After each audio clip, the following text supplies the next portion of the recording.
I used to go clubbing when I was in my 20s, and if I didn't come away with a girl's phone number, I'd go home, I'd look at myself in the mirror, and I would call myself all manner of useless things. You're ugly, no one's ever Really? going to love you, look how pathetic you are, and all that kind of stuff, because I had so little self-worth that if I wasn't validated by somebody else, I'd be completely triggered, especially after a couple of drinks. Life today is chaotic, unpredictable, and constantly shifting. But within the chaos lies opportunity, and we're here to seize it. This is Generation Uncharted. John Kenny, you are the relationships guy, and I really wanted to talk to you because I feel like we are living in a world where relationships are breaking down faster than ever. Loneliness is now considered a public health crisis. Dating apps are really designed to keep us swiping, not settling.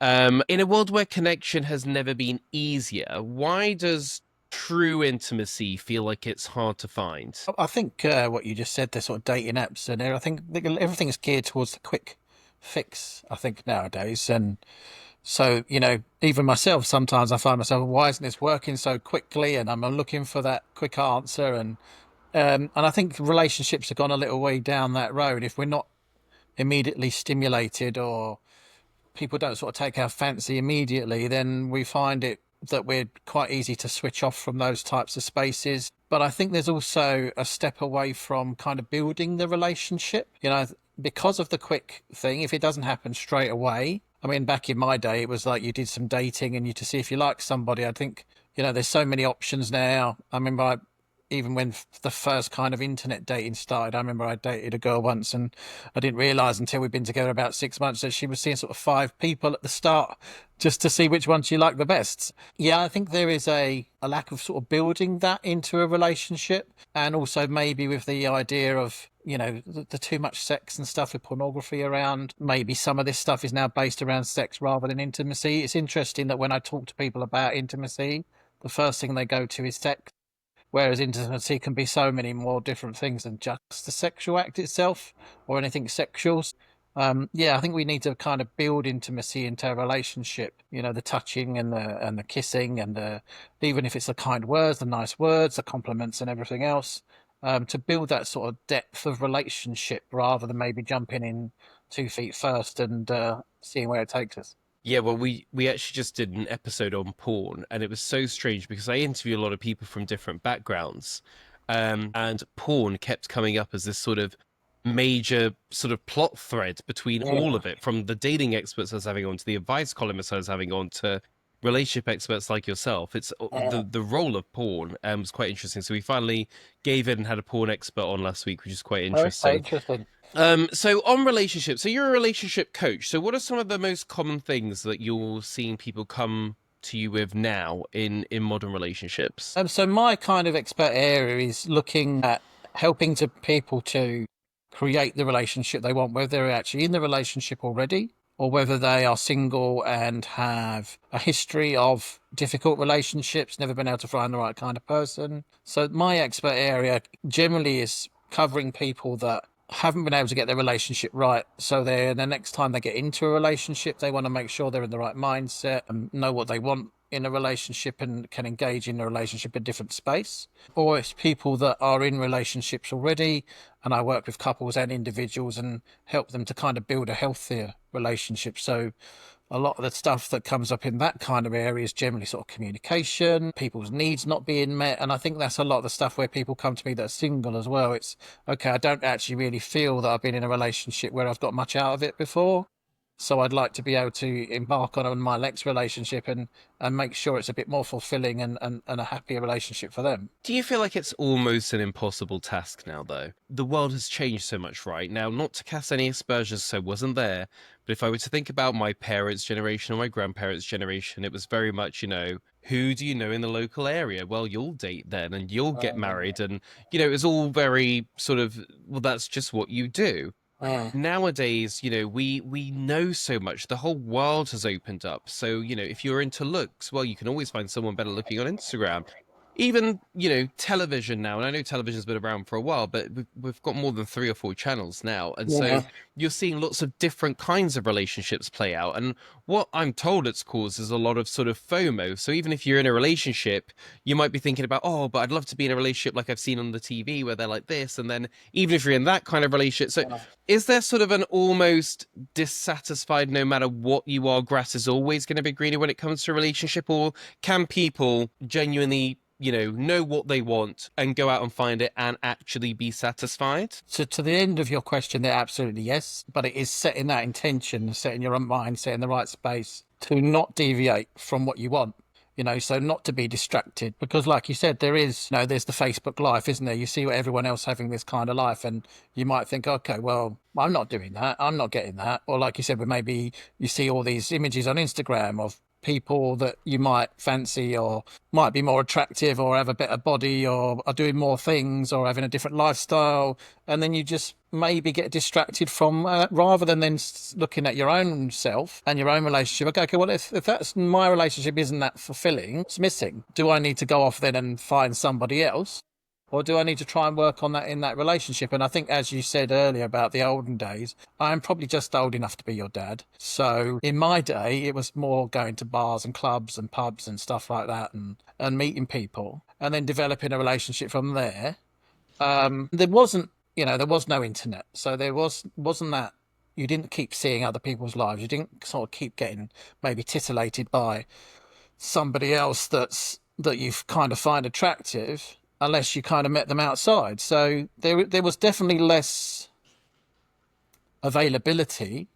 But again, yes, definitely with the kind of people I work with, that's one of the things we work on is, okay, it's okay to go into a relationship and realize it's not what you want and then go and find somebody else or look for somebody else.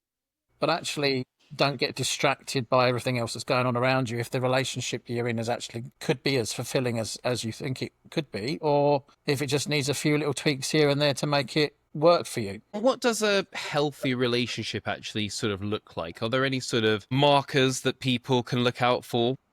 I think it's all very personal, isn't it? We all have our own wants and needs as far as relationships are concerned. So what I might find a fulfilling, healthy relationship, you might think is slightly different to the way that you see it. But I think so long as there's some harmony in the relationship, that you're not constantly falling out, and if you do fall out, you're able to resolve issues fairly easily.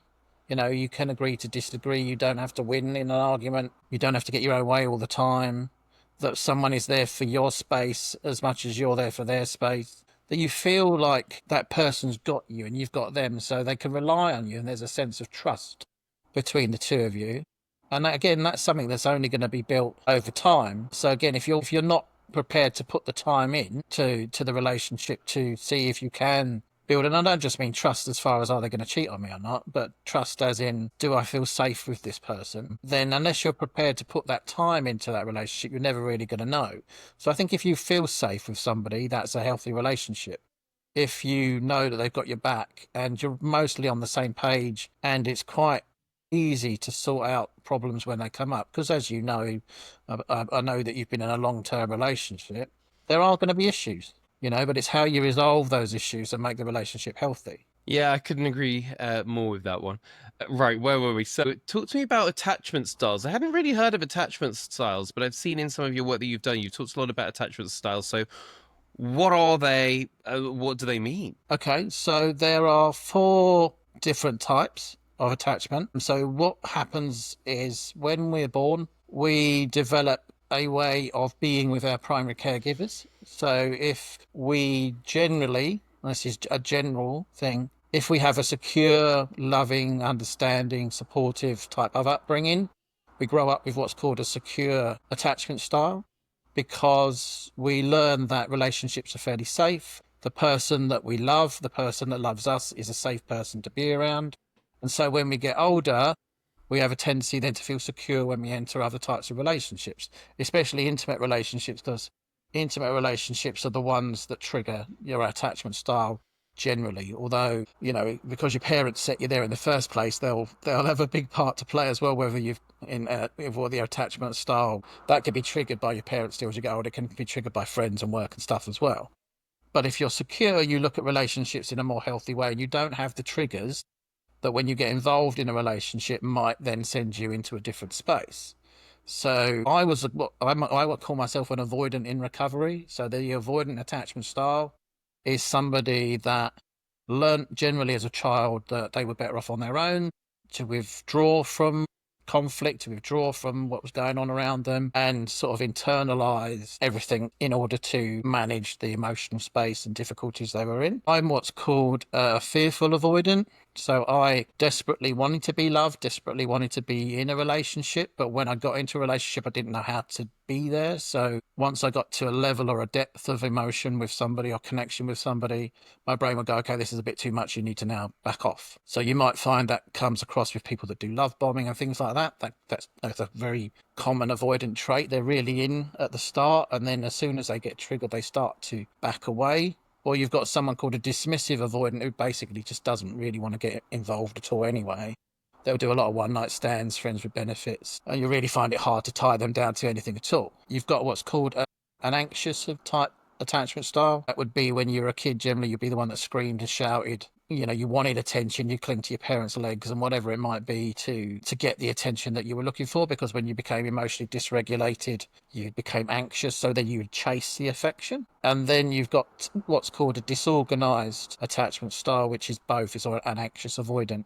So that generally comes with somebody that might have experienced some kind of abuse, either witnessed abuse or abused themselves, because what gets triggered in them is that the primary caregiver, the person you're supposed to feel safest with, the person you love, is also the person that's causing you the most distress. So then when you get into adult relationships, as soon as you start to feel a certain way about somebody, it can trigger that disorganized attachment.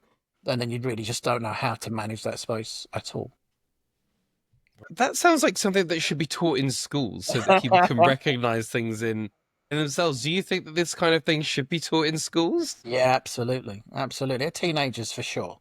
You know, because once you start to get that cognitive awareness and that emotional awareness around relationships, you'll probably start to feel a depth of, you know, even if it might just be puppy love or whatever it might be, you know, you're still going to feel a depth of affection for somebody which you probably don't experience at a younger age. And it would be really insightful, I think, if people knew that these things existed, especially when we start getting into relationships with these types of people too. You know, I've avoided a lot of relationships in the past, and you know, I've upset a lot of people because of that. You know, and if I understood it, you know, I would probably managed it a lot better. But at least the people that I was in the relationship with would have maybe understood what was going on for me, and then not maybe taken it so personally, not been so hurt by it, and had an understanding. Okay, well, this person maybe has got this issue, so therefore, okay, maybe we can work with it. Actually, Joe, maybe I don't want to work with that. I just want to find someone who's secure and be on my merry ways. Absolutely. Okay. Interesting. Do you think that people can be too independent to be in a relationship? Because I know a lot of people that will say that they're looking for love, but then I look at their lives, I'm like, but you just have so much going on. Like, where would someone fit in your life? Absolutely, yeah. I mean, you know, if it depends on the depth and level of relationship you want. I mean, if you're one of those sort of dismissive, avoidant people, then yeah, absolutely, you can have as many relationships you like and never take it to any kind of depth at all, because you know your life is your life, and that take a priority. Yeah, I mean, if you seriously want to engage in a level of connection with somebody that's not just surface, there's some time and there's some space and some effort that you need to put into that. So yeah, if you are completely independent, it would be difficult for you to have a deep and fulfilling relationship. I'm not saying you couldn't have a happy relationship, because you could find somebody who's on a parallel level to you, right? That they love their own life, they love to do what they want, but actually they want some companionship and someone that they can go to the cinema with or cuddle up and watch a movie with and have a sexual relationship with, but actually without having too much of a connection with somebody. But because human beings, we are inherently connected as a species, that might not give you the fulfilling side of a relationship that you would make you feel the best possible. But again, it's what your priorities are. If I am happy to live my own life and do what I want when I want and try and sort of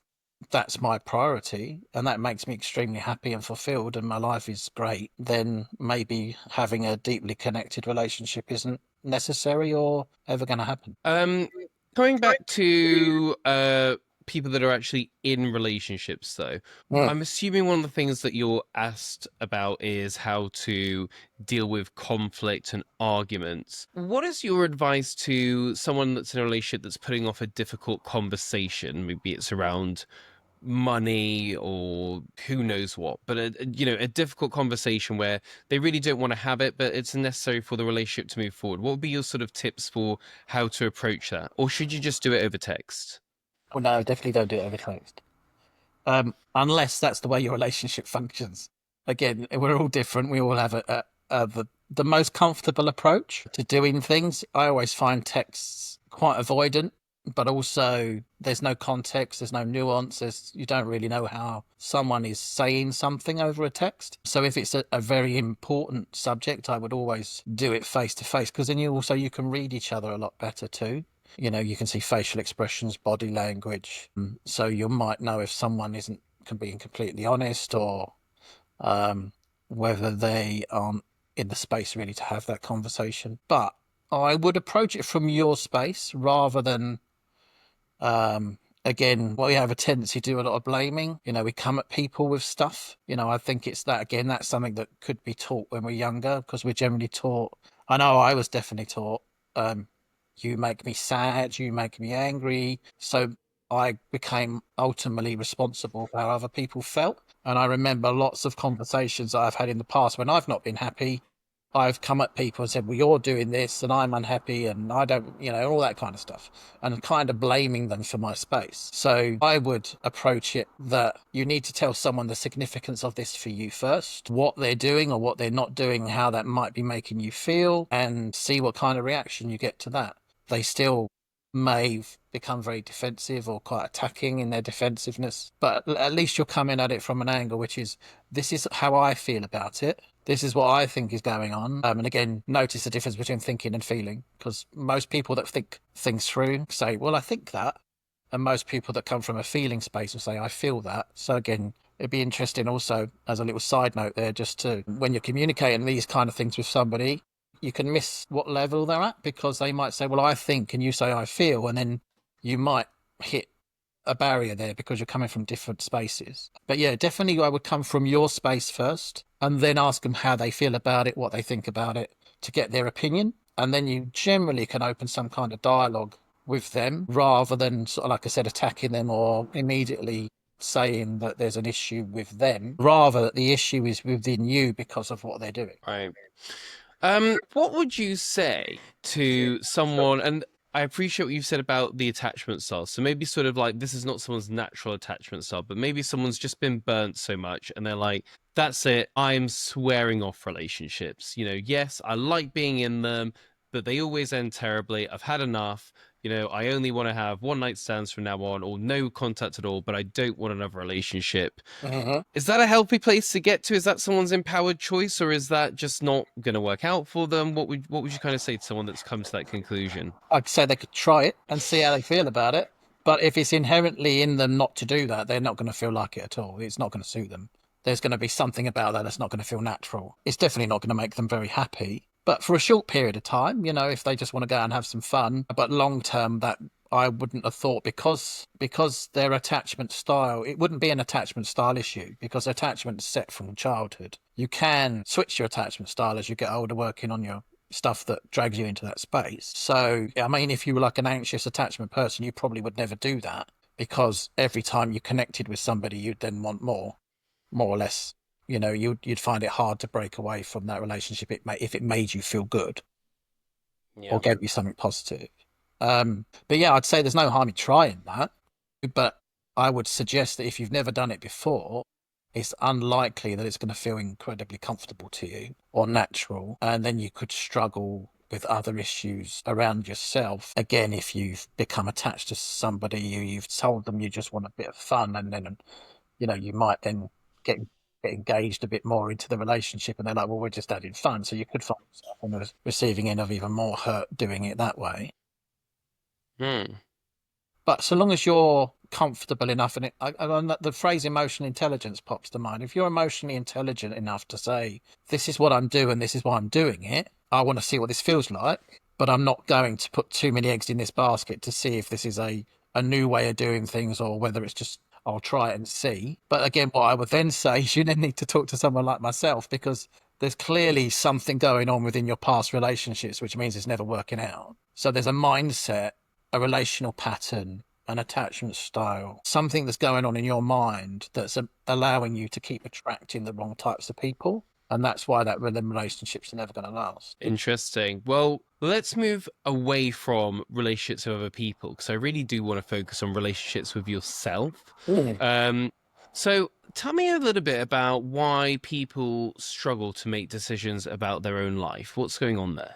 It could be many things, but generally it's going to come from a sense of self-trust, self-confidence, like a belief in yourself that you know what you're doing. That could come from you've just made lots of mistakes and errors in your life, but there'll be probably something a bit deeper going on if you do keep self-sabotaging, because generally if you keep making the same types of mistakes over and over, there's a self-sabotage element I would suggest is going on at that point. It could be that you're family, friends and stuff have never really supported your decisions, always questioned your decisions. So therefore you're not used to thinking for yourself or believing and trusting yourself, because no one's actually went to you before, do you know what, you're doing the right thing, or okay, we'll try that and see how that goes, and it's your decision, that kind of thing. Conversation with a client very recently about that type of thing. And every time they decide they're going to make a decision about something, he's a young guy, he's only in his 20s and he still lives at home. And his parents have this massive fear around life in general by the feels of things.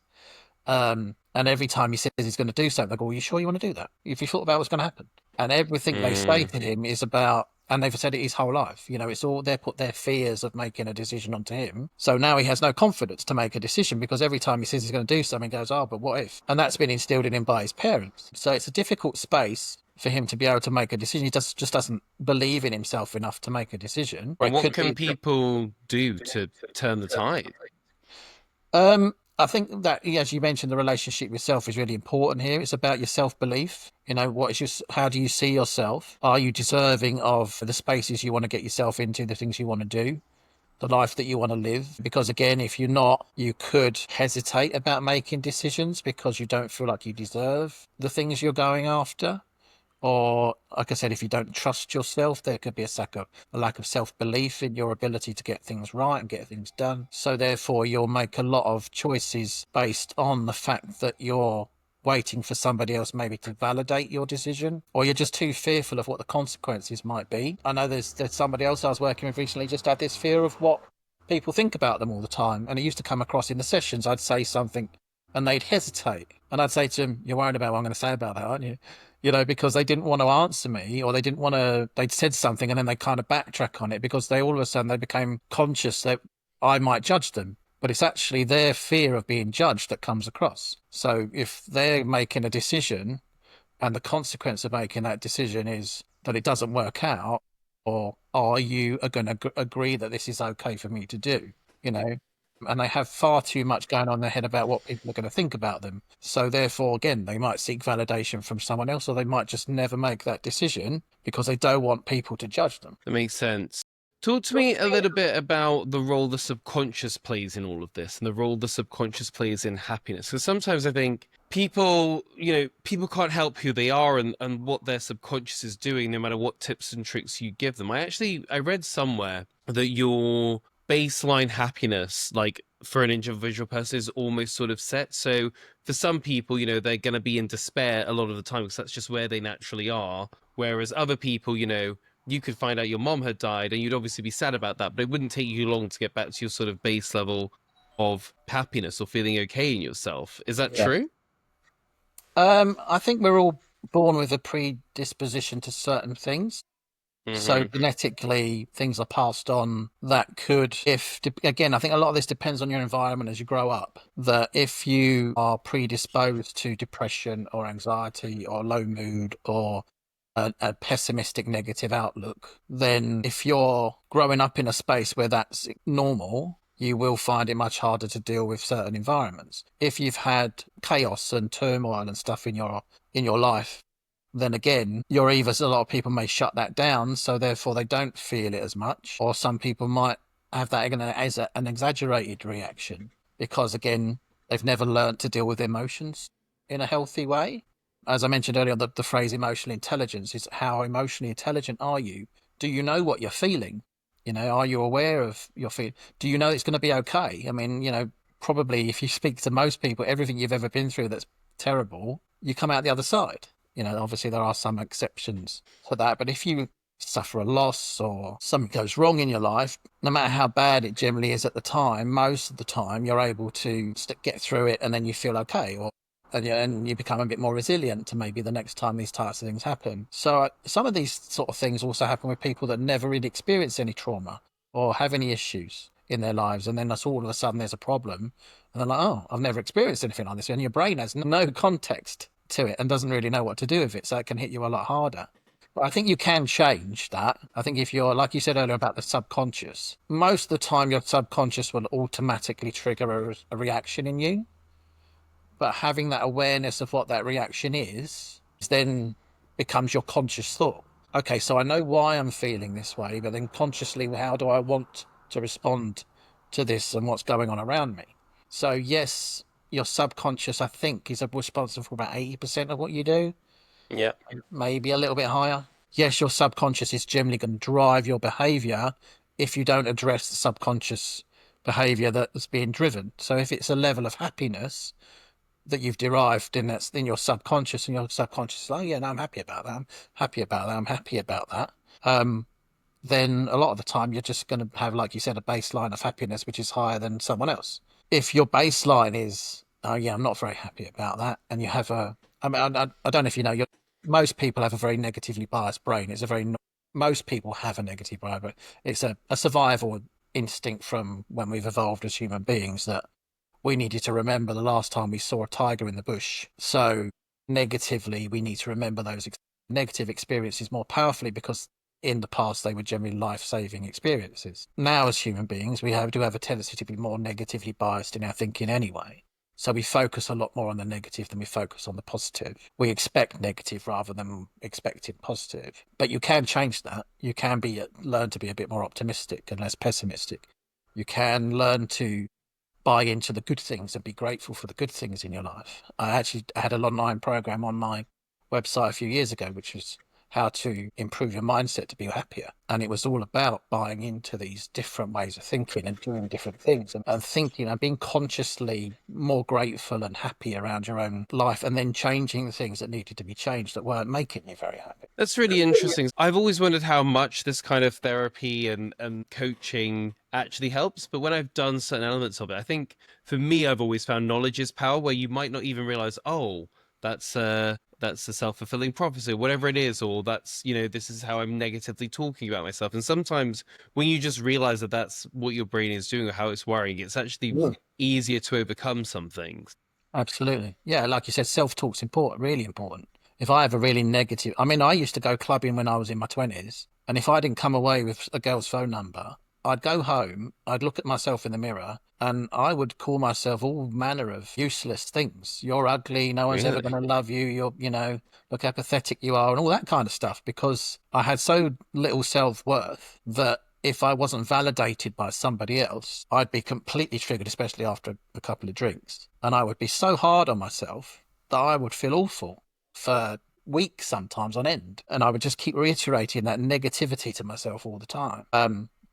And like you said, the same in the relationships, to bring it back to a relationship space. If I'm in a relationship and all I look at is the negatives of my relationship, of course I'm going to be unhappy. I do sit with a lot of clients, and they never talk about the positives. They're coming to me generally because they've got problems, so we focus on the problems. But I do ask them, so, well, what's good about your relationship? Do you ever tell each other that you're grateful for each other? Do you ever acknowledge the good things that go on in your relationship? And most of the time, they don't. So again, it's a self-fulfilling space. If I'm having a negative conversation with myself about things, generally that's the way I'm going to feel about things. If I'm in a relationship and all I focus on the negatives, clearly I'm only going to see this relationship as not working out. This makes sense. I'm going to move now into our rapid fire tips section, if you're up for it. First question of our tips section is, one question to ask yourself before getting into a relationship. I would just ask yourself, what do you want? You know, to be really clear about what you want in a relationship is what kind of person do you want to be with? You know, what kind of values do they have? What do they want for their life? Where are they going in their life? Do they match up with what you want for yourself? Um, you know, what are their morals, values, and principles and things like that? You know, not just do we have the same level of music? Have they got a nice body and that kind of thing? But you know, add that in there if you want to. But kind of the more kind of level, deeper level things is this: am I? What kind of person do I want to spend a lot of time with, even if it's not the rest of my life? You know, if I'm going to go out and date someone, I'm probably, you know, if I get on with them, I'm probably going to give it 2 or 3 months to see how we get on. You know, I'm going to want to spend some time. I'm probably going to spend a fair bit of time with this person over the next however long. What do I want from that? Yeah. You know, Next question. What's your top tip for rebuilding trust after it's been broken? consistency is the only thing I would say that generally can rebuild trust. You know, you need whatever trust has been broken, you need to see some significant effort, some significant change in somebody or at a consistent level of something before your brain generally will go, okay, I'm starting to feel safe around this person again. I'm starting to feel comfortable in these circumstances, wherever that trust might be. So yeah, I'd say you need to see some consistent change in somebody before your brain's even going to really contemplate the idea that this is an okay space for you to be in. What is one daily habit that improves connection with a partner? I would say it would depend on what your love language is, what makes you feel loved or makes you feel appreciated by somebody else. So I would have a conversation with your partner maybe about love languages. So if I am a words of affirmation person, I would then want my partner to say something affirming to me every day. If I'm a physical type of person, I'd want that person to show me some physical touch as well. You know, so I would suggest that if you can figure out what it is that means the most to you, and for you and your partner to consciously and actively work on that space with each other. Because if I tell you that I love you and that's your primary love language, you're going to feel loved more. And hopefully, then that will have that level of connection, deepen that level of connection that you're looking for. Is the idea of the one helpful or harmful when it comes to relationships? That people are out there looking for this one special person that Hollywood told us is waiting for us?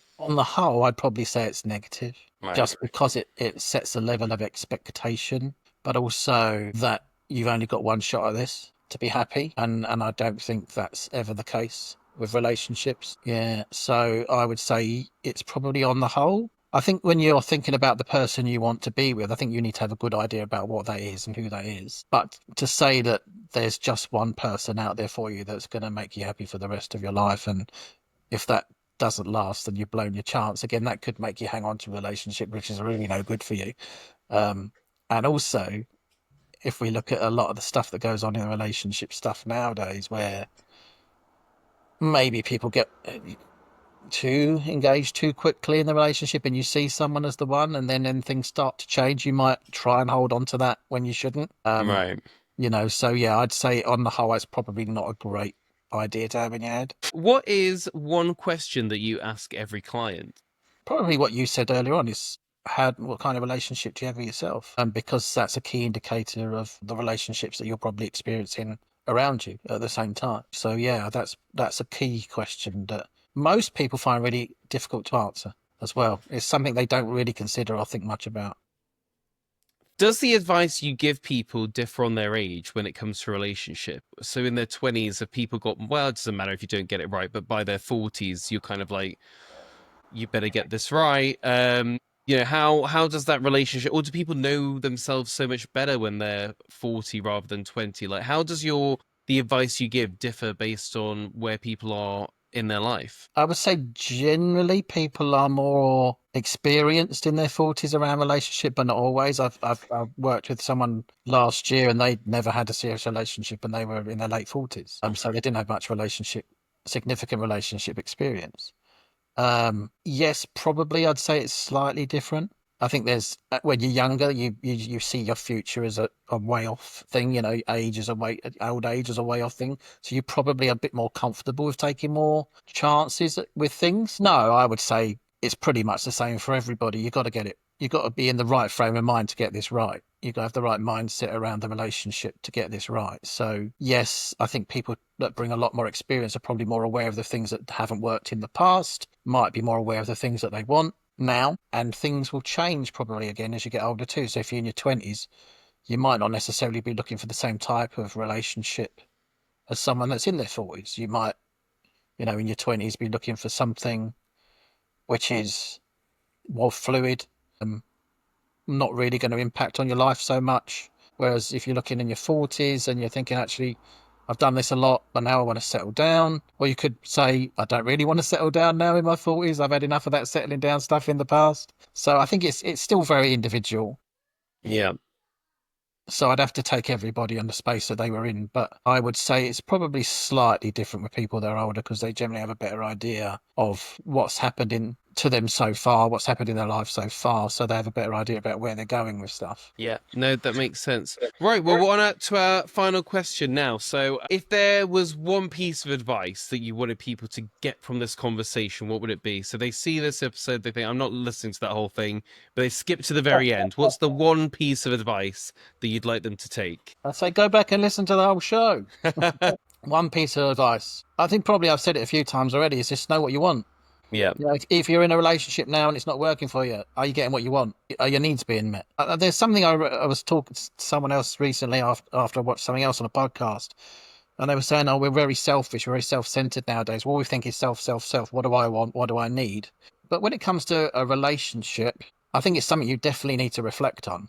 Is this fulfilling for me? Are they everything? Am I getting my own way all the time? Are my needs being met all the time? Do I get what I want all the time? That kind of stuff. Is this fulfilling? Am I actually, we've all got our own needs and the things we want from relationships. So is this fulfilling for me? If you're in a relationship, if you're not in a relationship, what is going to be fulfilling for me? So maybe we'll throw the fulfilling word in there. Is how do I experience a fulfilling relationship, and am I experiencing a fulfilling relationship? Ask yourself that question. John Kenny, thank you so much. Thank you very much, Lewis. It's been a pleasure talking to you.